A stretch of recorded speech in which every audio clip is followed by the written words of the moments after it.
So far, all this corresponds with my generational theory pretty well. Will it still work with the other generations?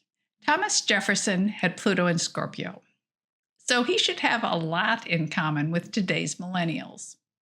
Jefferson was fed up with what was going on in the world. He was willing to risk everything to inspire others to fight for a cause.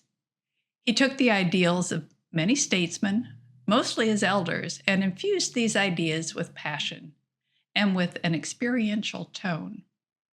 In his letter to King George, you might also know this as the Declaration of Independence, he called the king a tyrant who is unfit to rule a free people. And then he asked the king to leave us alone so we can decide our own future. This was the sentiment of the millennials almost 250 years ago, the last time Pluto was in Aquarius.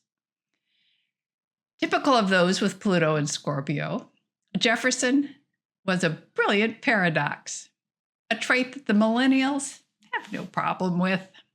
They love to investigate, to learn the deeper meaning on a specific topic. They have little patience about putting together the big picture.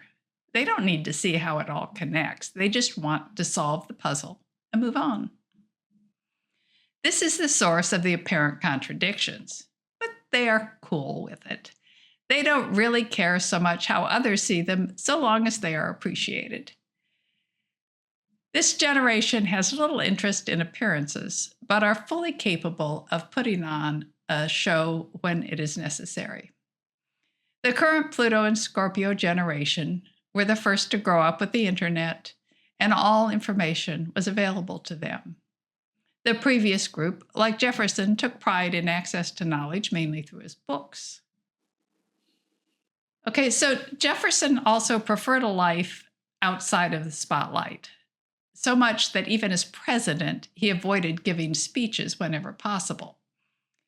And like Pluto's in Scorpio of all generations, he was passionate about experiences. He wanted an impressive home, and he wanted to be able to have room for his books and his gardens and the things he loved to experience, like music and fine foods.